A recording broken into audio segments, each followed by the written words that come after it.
Boker Tov, il est 8h, heure de Jérusalem, 7h, heure de Paris. C'est l'heure du premier journal d'information ce matin sur Studio Kalita, relayé sur les ondes de Radio J.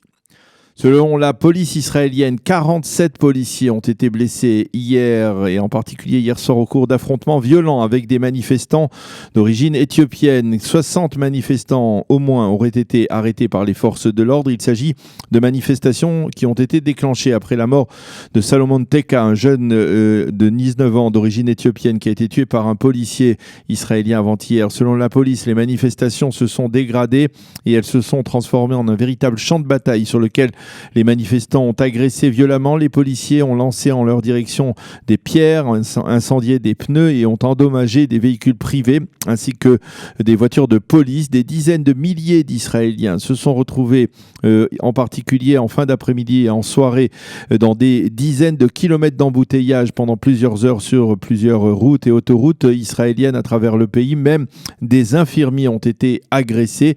Le commandant en chef par intérim de la police, Moti Cohen, a affirmé ce matin que les forces de police agiraient avec la plus grande fermeté face à des actes de violence de la part de hors-la-loi manifestants. Le Premier ministre Benjamin Netanyahou a appelé, lui, tous les manifestants à cesser de bloquer les routes du pays. Nous ne pouvons tolérer une telle situation dans un état de droit. Nous sommes tous attristés par la mort tragique de Salomon Teka et nous enlaçons sa famille et la très chère communauté des originaires d'Éthiopie, a dit le Premier ministre, qui a reconnu qu'il y avait d'autres problèmes liés à cette communauté, mais qu'il fallait les régler dans le cadre de la loi. Le président du parti bleu-blanc, Benny Gantz, a appelé à calmer les esprits. La protestation est légitime, mais pas l'usage de la violence, a-t-il déclaré. Le député Amir Peretz a été élu hier soir président du parti travailliste. C'est la seconde fois qu'Amir Peretz occupe ce poste après avoir déjà été élu au milieu des années 2000 lorsqu'il avait été même par la suite ministre de la Défense dans le gouvernement d'Ehud Olmert. Amir Peretz, qui est le doyen des députés israéliens, il faut le souligner, a largement dominé ses deux plus jeunes challengers. Il a obtenu en effet 47% des suffrages contre 27% quasiment à Stav Shafir et un petit peu plus de 26% à Itzik Shmouli. 30 000 membres du parti, soit 46% des membres inscrits ont participé à ce vote hier. Hier soir, après la publication des résultats, Amir Peretz a décidé de reporter à aujourd'hui les festivités de sa victoire en raison du chaos qui régnait donc hier soir sur les routes à cause de la protestation des originaires d'Éthiopie. Il s'est borné à publier dans la soirée un communiqué dans lequel il a qualifié sa victoire d'émouvante. Je ressens sur mes épaules le poids des responsabilités.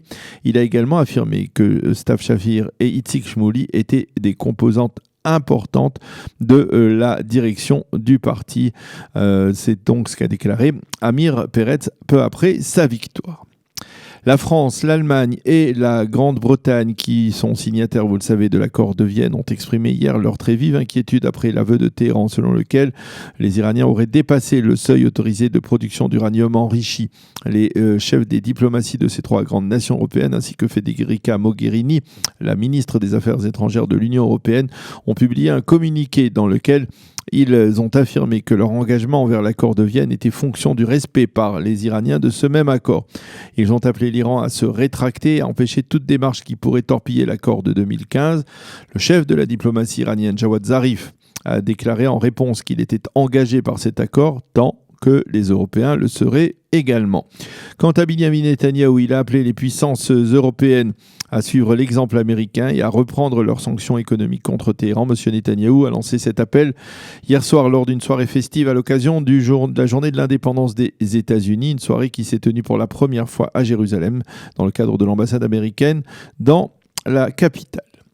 La météo pour terminer, légère baisse des températures sur l'ensemble du territoire israélien. Il fera aujourd'hui 28 degrés à Jérusalem, 30 à Tel Aviv et 40 degrés à Eilat. C'est la fin de ce premier journal d'information sur Studio Kalita.